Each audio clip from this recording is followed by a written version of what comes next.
Hello everyone, मैं ममतेश गुप्ता। आज देखेंगे 8th class NCERT chapter 4। Chapter का नाम है आदिवासी, दिक्कू और एक सूर्य युग की कल्पनाएं। इसका हमने थ्योरी वाला पोर्शन पहले कंप्लीट कर लिया है और आज हम क्वेश्चन आंसर देखेंगे। आइए शुरू करते हैं। क्वेश्चन नंबर 1, वेरियल एल्विन कौन थे?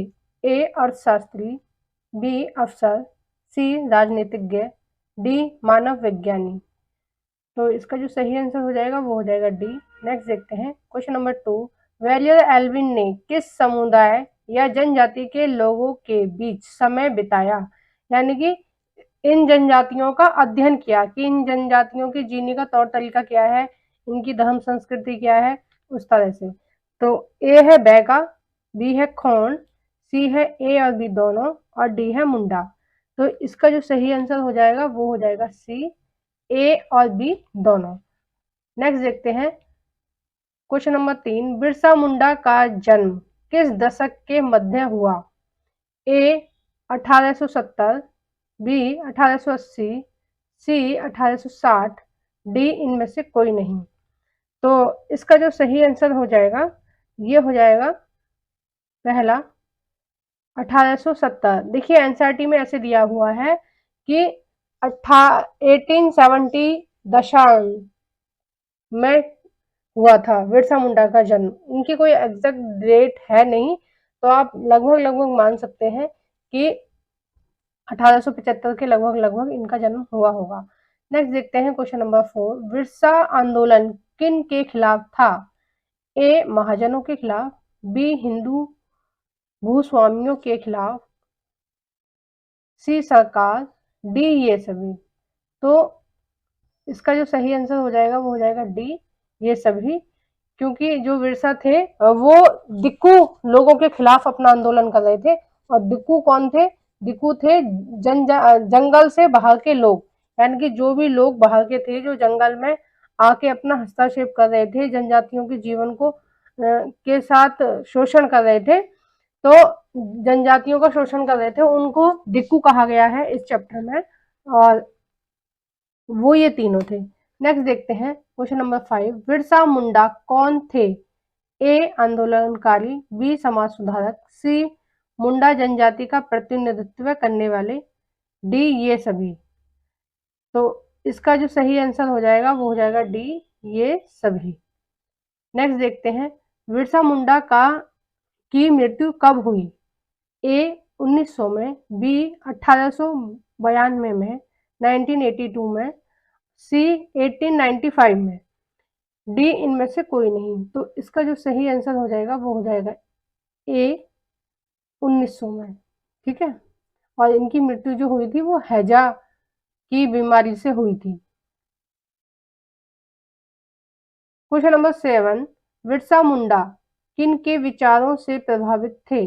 ए ईसाई मिशनरियों के, बी वैष्णव धर्म के, सी ए और बी दोनों, डी मुंडा धर्म। तो इसका जो सही आंसर हो जाएगा वो हो जाएगा सी, ईसाई मिशनरियों के और वैष्णव धर्म के।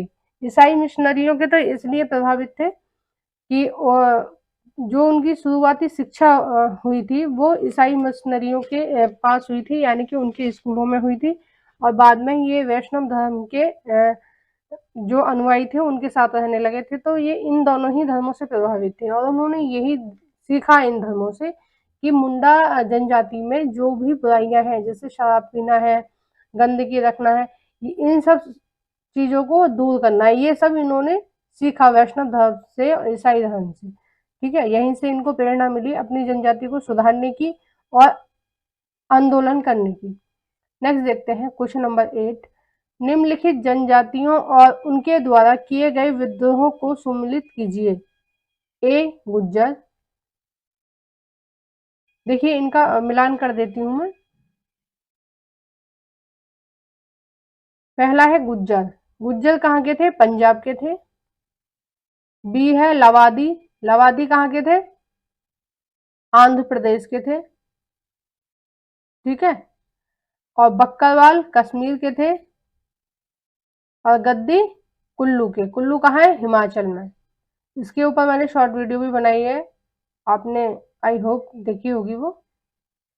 तो इसका जो सही आंसर हो जाएगा ए का 2, और बी का ए का 2, बी का ए, सी का 4 और डी का 3। हाँ, यही वाला हो जाएगा सेकंड आंसर। नेक्स्ट देखते हैं क्वेश्चन नंबर 9। जनजातीय लोग अपनी आजीविका के लिए क्या करते थे? ए खेती करते थे, बी शिकार और संग्रहण करते थे, सी जानवरों को पालते थे, डी ये सभी। तो ये सारे ही काम जनजाति के लोग करते थे अपनी आजीविका चलाने के लिए। ठीक है। नेक्स्ट देखते हैं क्वेश्चन नंबर 10। निम्नलिखित में से कौन सी जनजाति मध्य भारत में नहीं पाई जाती? ए बैगा, बैगा पाई जाती है मध्य प्रदेश में। ठीक है। खोंड पाई जाती है उड़ीसा में। सी मुंडा, मुंडा पाई जाती है झारखंड में। डी रियांग, ये पाई जाती है पूर्वोत्तर भारत में। ठीक है। तो ये वाला इसका सही आंसर हो जाएगा, ये मध्य भारत में नहीं पाई जाती है। नेक्स्ट देखते हैं क्वेश्चन नंबर 10। निम्नलिखित में झूम खेती कहाँ की जाती है? ए पूर्वोत्तर भारत में, बी मध्य भारत में, सी मध्य प्रांत में, डी दक्षिण भारत में। तो इसका जो सही आंसर हो जाएगा वो हो जाएगा ए, झूम खेती की जाती है पूर्वोत्तर भारत में। पूर्वोत्तर भारत कौन सा है? असम, मेघालय, मिजोरम। ये जो 7 बहनें हैं, बोलते हैं इनको 7 बहनें, तो उसको बोलते हैं पूर्वोत्तर भारत। ठीक है। असम, मेघालय, मिजोरम, नागालैंड, मणिपुर और त्रिपुरा और अरुणाचल प्रदेश, ये सब जो है ये सब पूर्वोत्तर भारत है। Question number 12। निम्नलिखित में से कौन सी जनजाति बिरसा मुंडा की समर्थक थी? ए संथाल, बी उराव, सी मुंडा, डी ये सभी। तो इसका जो सही आंसर हो जाएगा वो हो जाएगा डी ये सभी। ये तीनों जाति बिरसा मुंडा की समर्थक थी और इन तीनों जनजातियों को लगता था कि ये जो दिक्कू हैं, बाहर के लोग हैं, इनसे हमें कौन छुटकारा दिलाएगा? हमें दिलाएगा विरसा। विरसा हमें इन सब चीजों से छुटकारा दिलाएगा। और एक स्वर्ण युग की वो लोग कल्पना कर रहे थे। ये तीनों जनजाति किसकी? एक स्वर्ण युग की कल्पना कर रही थी कि सब कुछ पहले जैसा हो जाएगा। जब ये बाहर के लोग नहीं आते थे तो हम लोग बहुत ही आराम से रहते थे और जंगलों में एकदम खुलेपन से रहते थे। और जब से ये बाहर के लोग आए हैं, जब से ये दिक्कू लोग आए हैं, जब से हमारे जीवन में प्रॉब्लम शुरू हो गई हैं। क्योंकि जो अंग्रेज थे उन्होंने बहुत ज़्यादा हस्तक्षेप किया था, जंगलों को आरक्षित कर दिया था और मतलब जनजाति जीवन जो था बहुत बुरी तरह से प्रभावित हुआ था। आप देखना, मैंने इस चैप्टर का जो थ्योरी वाला पोर्शन कराया उसमें बहुत सारी चीज़ें क्लियर की हैं। बहुत ही इम्पोर्टेंट ये चैप्टर है। Question number 13। औपनिवेशिक शासन से आदिवासियों के जीवन पर क्या असर पड़ा? ए आदिवासी मुखियाओं की शक्ति छिन गई, बी वन आरक्षित हो गए, सी झूम खेती करने पर पाबंदी हो गई, डी ये सभी। देखिए ये सभी पड़ा। औपनिवेशिक शासन का मतलब है जब अंग्रेजों का शासन चल रहा था, उस शासन से मतलब है। औपनिवेशिक शासन मतलब जब अंग्रेजों का शासन चल रहा था हमारे भारत पर, तो उनसे इन सारी चीजों पे प्रभाव पड़े। देखिए आदिवासी जो मुखिया थे उनकी शक्तियों को छीन लिया और उन्होंने, जो अंग्रेज थे उन्होंने अपने ही नियम इन पर थोप दिए कि भाई तुम्हारी जो जनजातियों के नियम होते हैं वो नहीं माने जाएंगे, जो हम बनाएंगे वो नियम माने जाएंगे। वनों को आरक्षित कर दिया, मतलब ऐसा आरक्षित कर दिया वनों को कि कुछ जो वन थे, जो बहुमूल्य वन थे, जो बहुत ही संपन्न वन थे, जड़ी बूटियां या इमारती लकड़ियां या ड्राई फ्रूट्स जिनमें पाए जाते हैं, उनको आरक्षित कर दिया और बोल दिया कि कोई भी जनजाति का व्यक्ति इन वनों में नहीं घुसेगा। ठीक है। और जो झूम खेती करते थे जगह जगह जाकर, मैंने आपको बताया कई बार ये, तो उस पर भी उन्होंने पाबंदी लगा दी कि ऐसे भी नहीं कर सकते। तो ये सभी उनके जीवन पर असर पड़ा। Question number 14। निम्नलिखित को सुमिलित कीजिए। देखिए ये खाने दे रखी है कोयले की और ये स्थान दे रखे हैं। ठीक है। बहुत ज्यादा क्वेश्चन पूछे जाते हैं, इसलिए मैंने आपके लिए बनाया है क्वेश्चन। देखिए जो झरिया है, क्वेश्चन नंबर 14, जो झरिया जनजाति, वो जो झरिया कोयले की खान है वो पाई जाती है झारखंड में। झरिया कहाँ पाई जाती है? झारखंड में। और रानी गज पाई जाती है पश्चिम बंगाल में, ठीक है, कहाँ पाई जाती है? पश्चिम बंगाल में।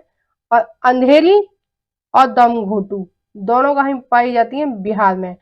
अंधेरी का मतलब है कि मतलब उसमें पूरी तरह से अंधेरा होता था, और जो जनजाति के लोग ही ज्यादा इन्होंने काम पर लगाए थे अंग्रेजों ने, क्योंकि जो जनजाति के लोग थे उनको हिसाब वगैरह कुछ पता नहीं था, तो वो बहुत ही सस्ते में मजदूरी के लिए आ जाते थे, ठीक है। और दमघोटू में इतनी विषैली गैस होती थी, कोयले की खान वगैरह में तो विषैली गैस होती है कि वहां पर 1000-2000 व्यक्ति एक साल में मर जाते थे, ठीक है, इतने सारे व्यक्ति दम घुटने की वजह से ही मर जाते थे। तो इसका जो सही आंसर हो जाएगा, मिलान कर लेते हैं, ए का तीसरा, ए का तीसरा, बी का चौथा, हाँ यही हो जाएगा, ठीक है। आइए नेक्स्ट देखते हैं, क्वेश्चन नंबर 15। निम्नलिखित में से कौन सा गलत है? ए, कौल आदिवासी विद्रोह। देखिए, जब आदिवासियों पर बहुत ज्यादा अत्याचार हुए तो आदिवासियों ने भी क्या किया? पलटवार किया, यानी कि आदिवासियों ने भी विद्रोह किए, ठीक है। तो उन्हीं विद्रोह की बात हो रही है। तो पहला है कौल आदिवासी विद्रोह, हुआ था 1831 में, यानी कि 1831 में, ये वाला सही है। संथाल आदिवासी विद्रोह 1855 में। एक मिनट, हमें क्या बताना है? हमें बताना है गलत, ठीक है। हमें क्या बताना है? हमें बताना है गलत। तो ये वाला तो सही है ऑप्शन। और बी है संथाल आदिवासी विद्रोह हुआ था 1855 में। सी है मध्य भारत, बस्तर, बस्तर आदिवासी विद्रोह हुआ था 1912 में। और डी है महाराष्ट्र में वर्ली आदिवासी विद्रोह हुआ था 1940 में। तो इसका जो सही आंसर हो जाएगा वो हो जाएगा सी, जो मध्य भारत में हुआ था, बस्तर आदिवासी विद्रोह, मध्य प्रदेश के आसपास के इलाकों में। तो ये हुआ था 1910 में, यानी कि 1910 में, ये हुआ था 1910 में। और आप लोगों को मेरी वीडियो कैसी लगती है प्लीज कमेंट बॉक्स में बताइएगा। और मेरी वीडियो को जो फ्रेंड आपके फ्री में एनसीईआरटी पढ़ना चाहते हैं, आप उनके साथ मेरी वीडियो को शेयर कर सकते हैं। और मेरी वीडियो को ज्यादा से ज्यादा लाइक कीजिए। और अगर आप चैनल पर नए हो तो प्लीज चैनल को सब्सक्राइब कीजिए। Thank you for watching everyone.